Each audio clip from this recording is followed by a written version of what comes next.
This is called Esperanza, means hope.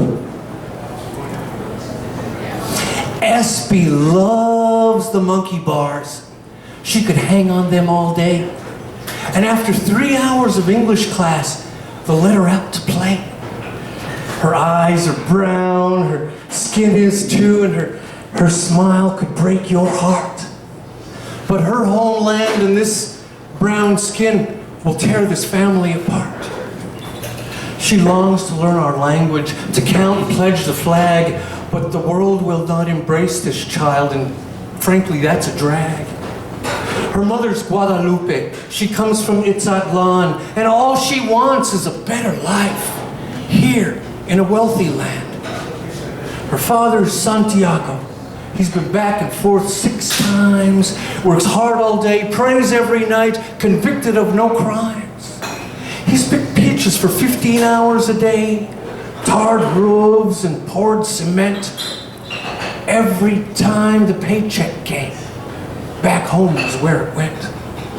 Because his heart belonged to Lupe, and her heart belonged to him. They would laugh and love like white folks till it was time to cross again. But the 5th time that he came home, there was a long scar on his back. And Lupe had kissed it tenderly while he spoke of the gringo's attack. "Yo voy contigo, Sancho," she told him in a moan. "I'm going with you this time. I can't bear to be alone." So they raced down to the Rio, between the searchlight sweeps, and with 15 others they ran in the dark where the mud was 2 feet deep. And they held on to each other through a night that would go on too long. When the sun rose again, they cried and sang a happy song. They'd found them a coyote to take their cash and to walk them into town. If they could make the 30-mile hike, stay quiet and hunker down. But that night in the moon-bleached desert, cold frijoles for their meal, they tried to sleep, but a scorpion sting found Lupe on her heel. And she could not walk come morning, and the rest silently just marched away. The lovers remained in the desert. Lord, how they did pray. Well, it seems the Migra caught that group that day and shot 2 dead, sent the rest back home. But the lovers remained in the desert. They were thirsty and all alone. That night, as they prepared to die, sweet Esperanza was conceived.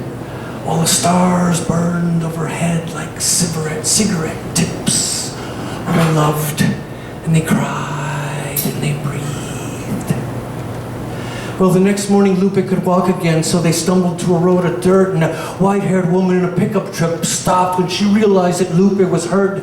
She said her name was Gertie, and she drove him into town, and she paid a doctor to fix Lupe's foot, bought them dinner and settled them down. In a cheap hotel, it stank of meth, where they locked themselves into a room. And they listened to the hookers through the wall next door as their eyes burned through the gloom. Next day, Sancho, he got him a job because desperation's a powerful force. Digging trenches all day in the screaming hot sun, setting sprinklers for a new golf course. And they lived on tortillas till Lupe was well, and she got a job at the hotel next door. Laundering sheets and cleaning shower stalls. $20 a day, not a cent more. And until the owner cornered Lupe, her full breasts made him ache to the bone, and her crying and screaming and naked belly made him give up and leave her alone. And they left Arizona. They picked onions up north, beets, and occasionally corn. In fact, it was back where the crows picked through husks that sweet Esperanza was born. Sancho gave her a beso on her little forehead, cut the cord with clippers in the dirt, and Lupita emerged from the cornfield holding sweet hope in her hands, beaming through the pain and the hurt. And they tried California, picking grapefruits on trees, the 3 of them love-filled, doing as they please. doing work that the gringos would never dare touch. Delighted El Señor could give them so much. 6 years later, Colorado, where the sugar beets grew, and they could work in the slaughterhouse when the season was through, and out from the bean fields where Lupe would play.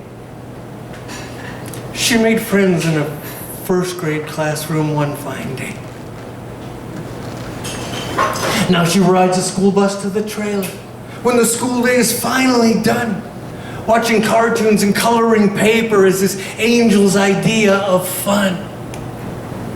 She locks herself in where it's safe and it's warm, safe from the white folks that hate and storm, while Sancho kills cattle, horns and heels give him welts, and Lupe lifts bleeding meat onto conveyor belts, and they hurry home after dark to feed their Angelita. And sweet Lupe croons, yo te amo, mijita. But it's very much later than they've ever been, and she's had peanut butter on tortillas again. And if she could understand what the newsmen on the TV all say, then she'd know that the meat plant got raided today.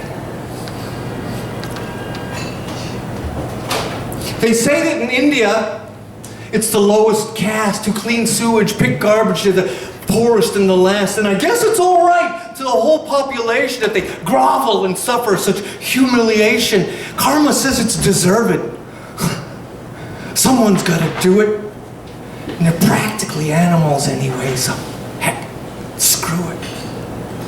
Well, here in America, and this may just sound silly, but America stretches from Canada to Chile. We've our own brand of untouchables living underground here, you might say.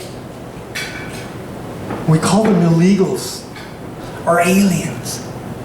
Instead of admit, we really treat human beings that way. Espy's leaning, she's kneeling on the counter now. Shakes macaroni in its box. She squints at the directions. On TV, the newsman talks. He says, 19 men and 13 women were arrested by the ICE and were shipped to a privately owned facility where they will spend the night. Tonight, Guadalupe will sob into Sancho's big, strong, brown arms. His heart breaks, just hearing her moan. Their Rita's all alone tonight. Mommy and Poppy won't be coming home.